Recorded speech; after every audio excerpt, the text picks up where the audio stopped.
Well, god dang, fams, we gotta talk about this. Now, as you guys know, the world has been taking shots at LaVar, but at the same time, people have also been applauding LaVar. Now, you guys know, Shaq had some very choice words for LaVar. He's like, look, man, real big ballers don't overcharge the youth. Now, to be honest, these NBA players don't have a choice how much they charge the kids, but Nike, Reebok, and Under Armour does it. They must not be big ballers because they're overcharging everybody. I mean, most of these shoes cost like $60 to make, and they're charging you $200 and up. Let's be real here. Now, I can understand how everyone feels in this situation. Some people feel that LaVar is doing too much. They feel like he's always jaw-jacking his mouth. You know what I call LaVar? I call LaVar the Black Donald Trump, because that's what he is, man. He's the Black Donald Trump.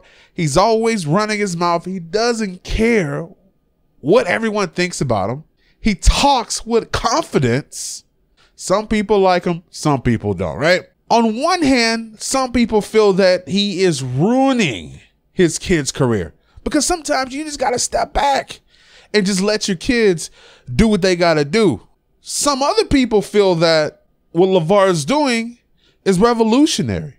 And to be honest, I'm one of those people that feel that it is revolutionary, but at the same time, it could end up hindering his kid's career. Now, the reason I feel it's revolutionary is because these companies have become famous from the people who play basketball. These companies are not famous because of the people who make the shoe. Michael Jordan put Nike on his back, carried the torch, and even made companies like Adidas and Reebok famous because they were the rivals. But anyway, LaVar decided to respond to Shaq, and this is what he had to say. And he took a shot at Shaq because, as you guys know, LaVar has his kids on board because Shaq has a kid that is most likely going to be entering the NBA very soon. I think his name is Shareef. I'm not sure. High school kid.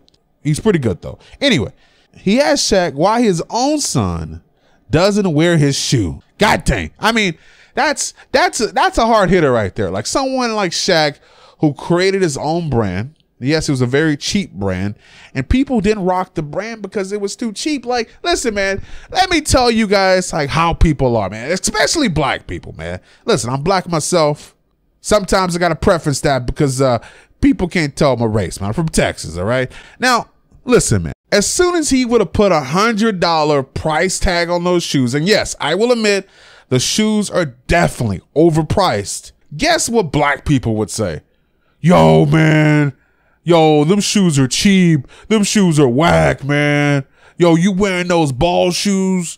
Yo, them shit's cheap. Like, that's the mentality that we have. You sometimes gotta overcharge black people because they think, oh, wow, this is too cheap. This can't be good. Now, listen. Now, we'll go for the value brand on our food and all that kind of stuff, right? We'll go for the value brand on that. But when it comes down to clothing, shoes, the youth, they will not go for the lesser price sneaker. No, they want to go for the overpriced sneaker. So if you're going to overcharge them, you're then telling them in their head, wow, this must be good. And it's a shame that a lot of us think that way. Let's be honest here, man. White kids out there in any other race, they'll wear any kind of shoe. The shoe doesn't have to be $500 for them to wear it. They'll wear any kind of shoe. I mean, let's be honest here. Before hip hop really took over the white youth, they were like wearing freaking ABs, Skechers, Reebok, this and that.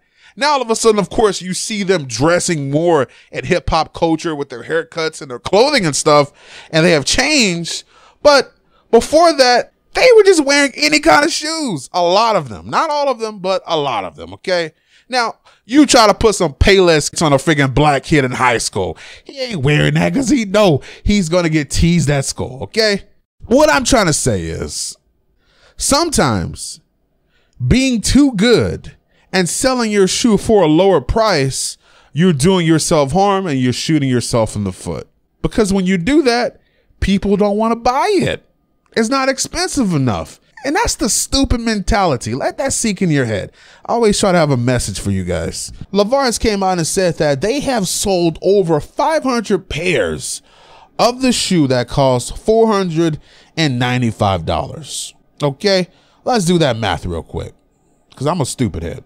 That's $247,000. So, hey man, if they sold that in the first few days, they're doing pretty good. Especially when you go into independent route. I mean, I would say that they're most likely going to be able to keep at least 200,000 of that 247,000, if not more. So it's working out for them. And also, if Lonzo does become a star in the NBA, this is definitely going to work out for them.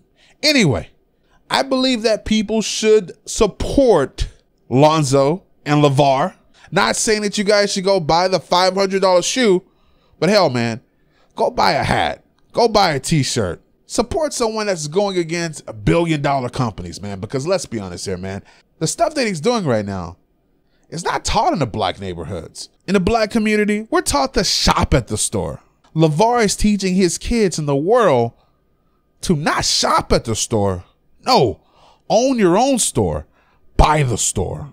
I love that, homie. Buy back the block. Anyway, look, I'm dropping jewels, man. I'm dropping knowledge out here. But hey, the clowns will hate on it. It is what it is, man. The clowns will hate. Anyway, you guys have a great day. Thanks for watching.